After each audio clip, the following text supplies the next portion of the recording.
NASA is like 1000% a satanic organization, and what I'm going to share with you is honestly going to blow your mind. When you're researching the occult origins of NASA, you're going to find this wild blend of Disney, Freemasonry, Nazi intelligence, and Satanism.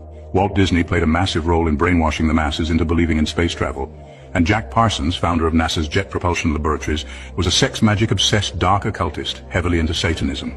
He was deeply connected with the infamous occultist Aleister Crowley, also known as the most wickedest man alive or the Great Beast.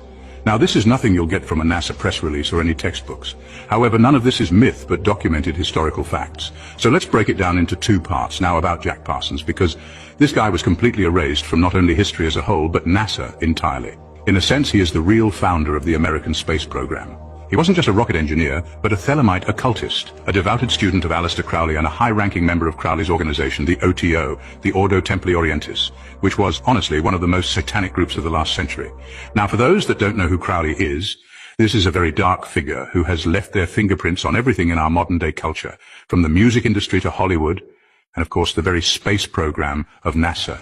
Now Parsons was named the chosen successor of Crowley and literally declared himself the Antichrist, running sex magic cults, performing arcane rituals and ceremonies to summon spirits.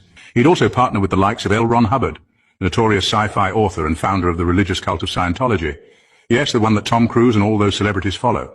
And they would later conduct these rituals and had a weird sex triangle between each other and some lady friends. In short, Parsons was obsessed with many things, but more importantly was getting rocketry into space, which he saw as very spiritual in accordance to his occult beliefs. He'd later die in a mysterious explosion and be completely omitted from the historical origins of NASA.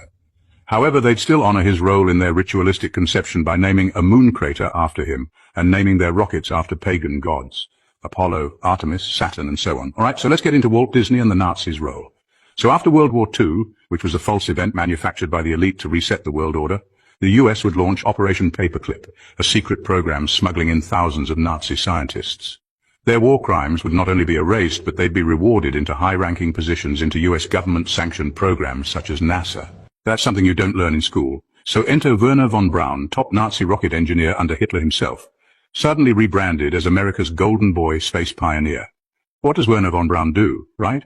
He partners with Walt Disney, the man shaping the imagination of entire generations and future generations to come, and sell the idea of space travel. Now, before this propaganda campaign, the average person didn't even fathom the idea of space travel. They would use cartoons and documentaries to create their script for a new religion, space worship.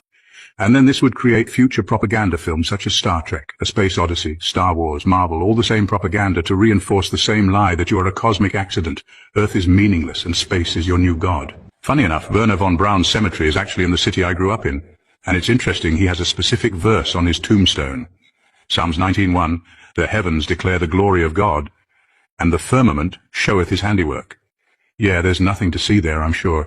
Look, the truth is always hidden in plain sight for those with eyes to see, folks. And once you realize that space travel, and NASA itself, was born from black magicians, high-level occultists, Nazis and Freemasons sworn to secret oaths, you start to see what this is really all about, to disconnect man from God. And when you go deep enough down that rabbit hole and start to pull the thread on all these secretive Masonic orators and Kabbalistic cartels, you find that same goal.